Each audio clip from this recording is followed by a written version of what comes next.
Olá, povo de Deus, terça-feira, 8 de novembro de 2022, 32ª semana do tempo comum.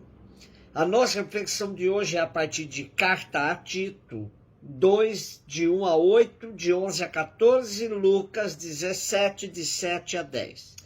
Caríssimo, o teu ensino seja conforme a sã doutrina, os mais velhos sejam sóbrios, ponderados, prudentes, fortes na fé, na caridade, na paciência. Assim também as mulheres idosas devem observar uma conduta santa. Não sejam caluniadoras, nem escravas do vinho, mas mestras do bem. Saibam ensinar as jovens a amarem seus maridos, a cuidarem dos filhos, a serem prudentes, castas, boas donas de casa, dóceis para os maridos, bondosas, para que a palavra de Deus não seja difamada. Exorta igualmente os jovens a serem moderados e mostra-te em tudo exemplo de boas obras, de integridade na doutrina, de ponderação, de palavra sã e irrepreensível, para que os adversários não se confundam, não tendo nada de mal para dizer de nós. Pois a graça de Deus se manifestou trazendo salvação para todos os homens. Ela nos ensina a abandonar a impiedade e as paixões mundanas e a viver neste mundo com equilíbrio, justiça e piedade, aguardando a feliz esperança e a manifestação da glória do nosso grande Deus e Salvador, Jesus Cristo.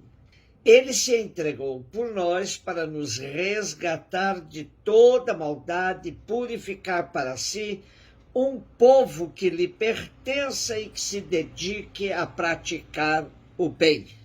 Continuamos com a colaboração de nossos irmãos exegetas de Portugal. Eles dizem que Paulo dirige esta carta ao responsável pela comunidade de Creta, mas os seus ensinamentos interessam a todos e a todas as comunidades. Para que a mensagem de Cristo ressuscitado ultrapasse os limites da comunidade, é preciso que todos se empenhem no testemunho. Sem isso, o evangelho pode tornar-se ineficaz.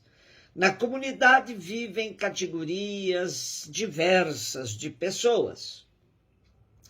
E o autor da carta dá a cada uma delas um conselho oportuno, uma palavra de conforto.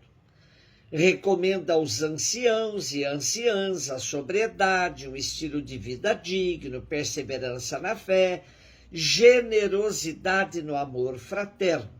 Assim se podem tornar modelo para jovens e para famílias. A palavra de Deus pode espalhar-se graças à sua colaboração. Aos jovens, o apóstolo dirige palavras muito exigentes, mas cheias de luz e de graça. Devem dar o bom exemplo aos da sua idade, por meio do exemplo das boas obras, e pelo respeito recíproco e pela palavra sã e irrepreensível. É claro que o autor da carta a Tito tem uma visão da tradicional família israelita. Portanto, cabe às mulheres mais idosas ensinar as mais novas a serem boas donas de casa. Hoje isso não basta. As mulheres ganharam um papel relevante na sociedade e extrapolam, e muito, os limites das paredes da própria casa.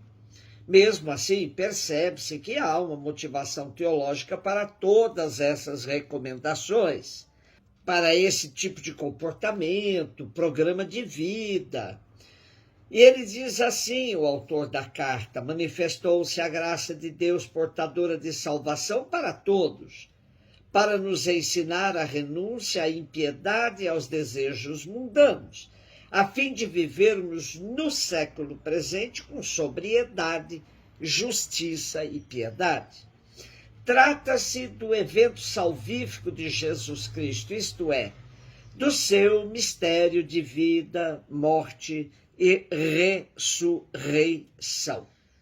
Lucas 17, de 7 a 10. Disse Jesus: se algum de vós tem um empregado que trabalha a terra ou cuida dos animais, por acaso vai dizer-lhe quando ele volta do campo: vem depressa para a mesa?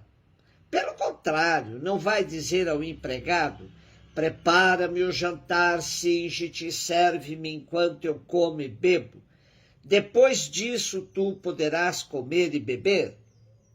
Será que vai agradecer ao empregado porque fez o que lhe havia mandado?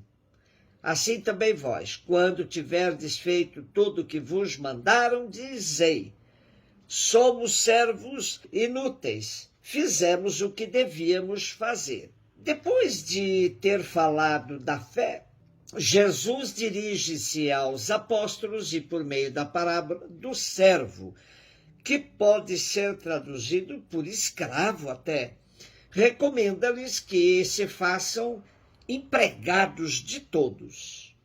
Mais uma vez, Jesus acentua que na lógica do reino não conta tanto o que se faz quanto a intenção, estilo, método com que se faz. Não recomenda uma humildade genérica ou protocolar.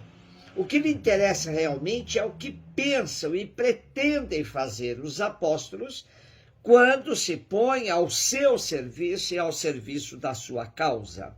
Deus não precisa de nós, nem das nossas ajudas, mas quer sim colaboradores em total sintonia com seu projeto de salvação aqui e agora, personificado em Jesus de Nazaré, agindo em perfeita liberdade e gratuidade.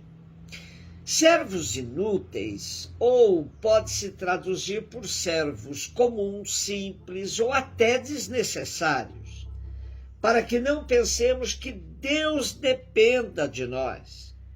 O que Jesus quer que os apóstolos interiorizem é a atitude que ele mesmo demonstrará na véspera da paixão, que é depor o manto, servir os irmãos até lavando os pés uns dos outros e, no fim, julgar-se e declarar-se simples servos.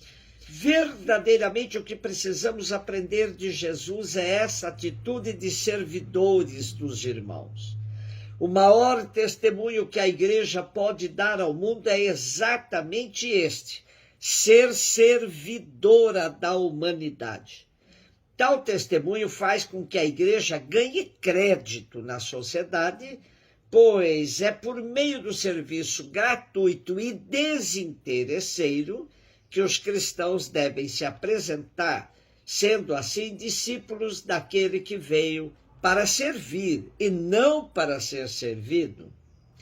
Todas as vezes que, historicamente, a igreja deixou de ser servidora e se colocou numa corrida pelo poder, ela se perdeu e esfumaçou a mensagem evangélica. Faz-se urgente voltar a Jesus e ao seu evangelho, enfrentando o clericalismo doentio, a ânsia por poder e carreira. Aprendamos do exemplo de São Carlos de Foucault e apenas disputemos o último lugar. Um beijo no seu coração.